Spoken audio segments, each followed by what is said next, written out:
The man is horrified to find out his wife is cheating on him. He has no idea when it started, but Anna keeps rejecting his intimacy and goes out late at night dressed provocatively. Mark initially just suspects her infidelity, but Anna surprisingly calls him and openly admits to his suspicions. However, rather than the betrayal itself, Mark cares much more about whether she actually slept with another man. After getting a yes, Mark flies into a rage and decides to divorce Anna on the spot. The two later meet at a cafe to discuss the divorce. As soon as they meet, Mark demands that Anna leave with nothing and take their son Bob with her. He promises to pay monthly child support, but refuses to ever see them again. Hearing him abandon their son, Anna furiously calls him a total failure as both a husband and a father. Faced with her accusations, Mark fires back that she is the one who messed up first and has absolutely no right to judge him. Unsurprisingly, they get into a massive fight at the cafe. No one is good or bad, but if you want, I'm that one. And if I knew he existed in this world, I would have never had Bob with you. Furious, Mark grabs a chair to beat Anna. Fortunately, bystanders stop him in time before things get too physical. However, a devastated Mark goes to stay at a hotel for 3 straight weeks after this incident. When he finally returns home, he finds his starving son eating ketchup just to survive. Seeing how thin Bob has become completely breaks Mark's heart. So when Anna comes back from buying groceries, Mark softens up and says he can pretend none of this ever happened. But his only condition is that she must call the other man and break up with him. To Mark's surprise, Anna insists on doing it face to face. He worries she will cave and change her mind if she sees the guy, so he flat out refuses. However, their argument this time surprisingly doesn't escalate the situation. Instead, they end up sleeping in the same bed again. However, Mark could never have imagined that his wife Anna is acting this way because she is actually being controlled by a creature.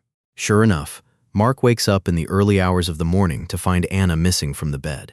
Right after that, the phone rings. But when Mark answers the call, he hears a strange man's voice on the other end of the receiver. Anna is with me, and she'll stay with me. Before a furious Mark can even say a word, the guy hangs up the phone. Faced with such an arrogant provocation, Mark quickly uses the caller ID to track down the guy's address. But to his surprise, Anna is nowhere to be found at Heinrich's place. Heinrich straight up tells him that he hasn't seen Anna in a long time and denies calling him last night. But Mark doesn't believe him at all and suspects Heinrich is deliberately hiding Anna. So he immediately grabs Heinrich by the collar to force him to confess her whereabouts, only to get overpowered instead. But when a bruised and battered Mark returns home, he sees Anna in the kitchen having a meal with their son. He holds back his anger to avoid traumatizing their child. Mark waits until Bob finishes eating before rushing into the kitchen to confront Anna about where she actually went last night. Unexpectedly, Anna claims she was with the new Margit Gluckmeister. Of course, Mark does not believe this explanation at all. But just as he is about to press further, Anna suddenly goes completely manic. But don't you come any closer! Anna, it's me! Don't you understand? You disgust me! I can't stand you touching me! After screaming in an emotional breakdown, Anna storms into the bedroom to grab her coat and get ready to leave the house again. It is obvious that under the creature's influence, Anna can no longer control her own behavior. However, in Mark's eyes, this just means Anna is completely sick of him and cannot wait to go out for a secret rendezvous. The thought of this makes a furious Mark slap Anna more than 10 times on the spot, refusing to stop until she is visibly injured. But even so, Anna still walks right out the door without looking back.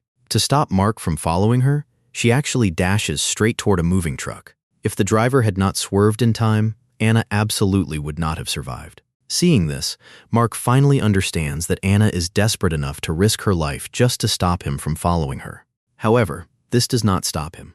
After leaving his wife, Mark finds a private detective agency and hires a detective specifically to tail Anna. The next morning, Anna returns home early, as usual, to prepare breakfast.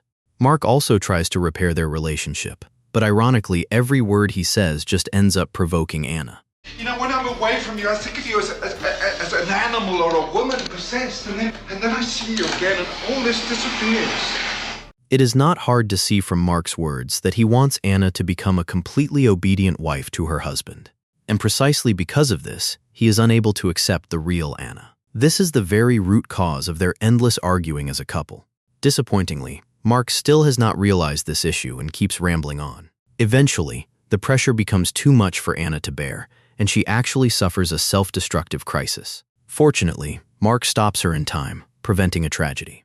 However, there is one thing Mark cannot understand. After he bandages Anna's neck injury, Anna, who was just hysterical a moment ago, changes into a new outfit in the blink of an eye and leaves the house again. Mark does not stop her this time, because the detective he hired has already been waiting downstairs for a long time.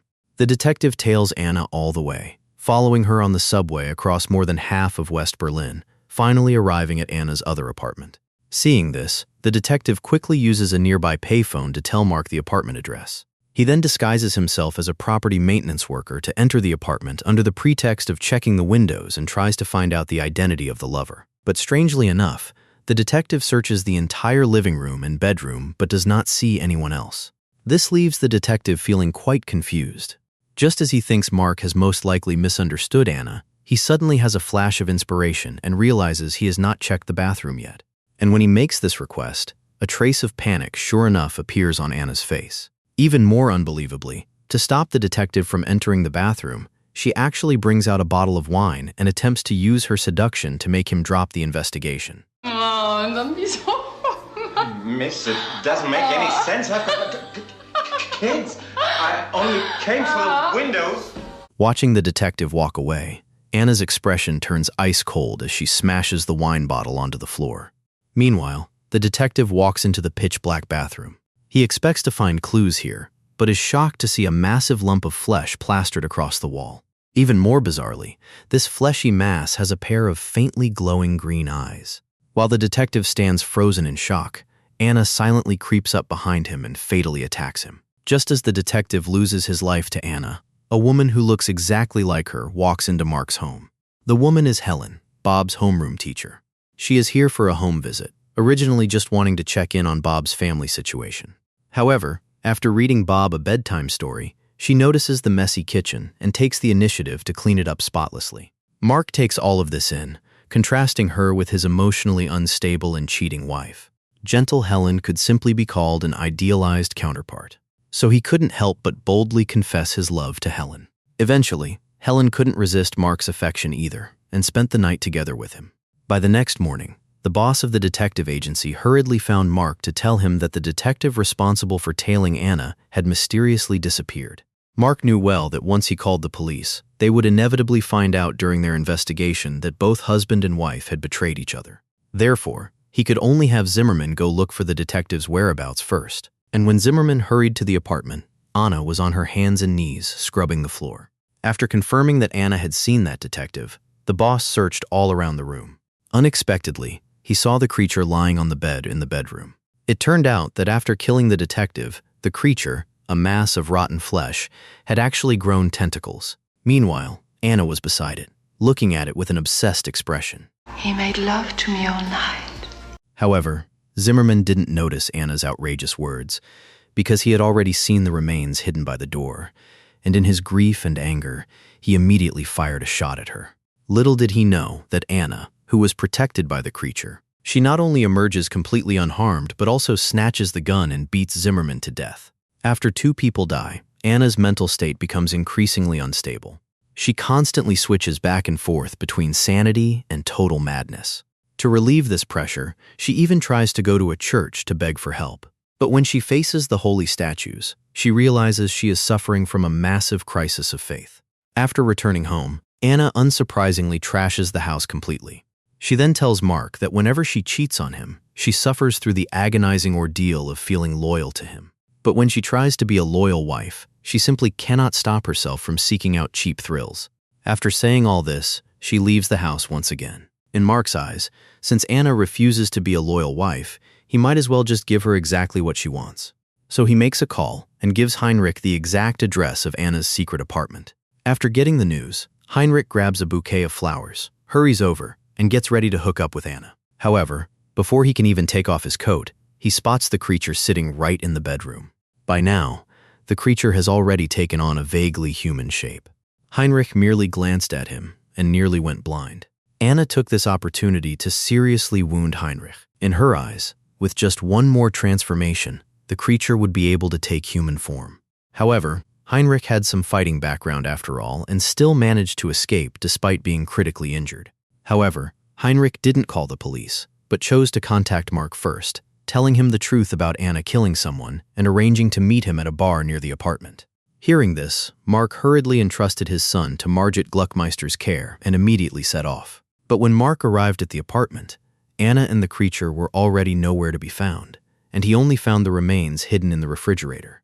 Even though Mark had been constantly arguing with Anna lately, upon learning that she had killed someone, the first thing he thought of was to help her cover up the truth.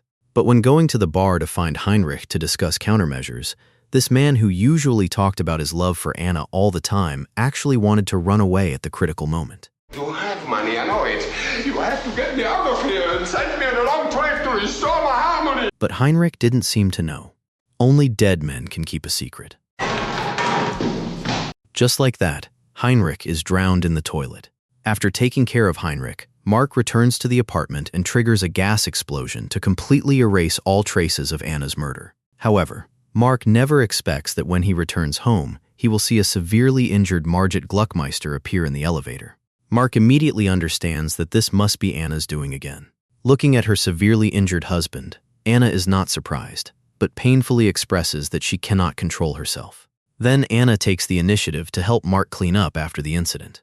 Looking at her husband's bare skin, Anna cannot help but reach out and stroke it. But she is not indulging in Mark's body. Instead, she is secretly measuring his physique. After their passionate moment, Mark goes out to find a suitable place to conceal the remains. Unexpectedly, when he returns home again, he sees a police car parked at the door. This immediately makes Mark sense that something is wrong. So he hurriedly commandeers a taxi and forces the driver into a police collision. Faced with the cold muzzle of a gun, how could the driver dare to refuse? The loud crash, sure enough, attracts everyone's attention. In order to save his wife, Mark stands downstairs and shouts Anna's name. But the only response he gets is from police bullets. In the blink of an eye, Mark is wounded by gunfire. However, he is also successful as an officer falls in the exchange. Then he rides a motorcycle to the apartment to continue searching for Anna. But unfortunately, while going up the stairs, Mark collapses to the ground due to critical injuries. Unexpectedly, Anna actually follows him up from downstairs at this moment. Beside her is another person who looks exactly like Mark. The other person is exactly the incarnation of the creature. Mark originally intends to shoot the creature dead, but unexpectedly the police arrive at this moment and unleash sustained gunfire on them. The creature is completely unharmed, but Anna and Mark are critically wounded. On her deathbed, Anna finally regains her sanity. She feels incredibly guilty about her actions and immediately meets a tragic end. As for the creature that has already taken human form, it not only successfully escapes capture, but also wears a face exactly like Mark's to find Helen, who looks extremely similar to Anna. One can imagine what kind of ordeal awaits Helen. Possession is a rare, surreal marital horror film. Ever since marrying Mark, the once lively Anna has been passively suppressing her true self. Although Anna is controlled by the creature in the movie, in real life, this so-called creature is actually everyone's fractured identity and desire. If left unchecked, it will lead straight into an abyss of eternal ruin. See you next time!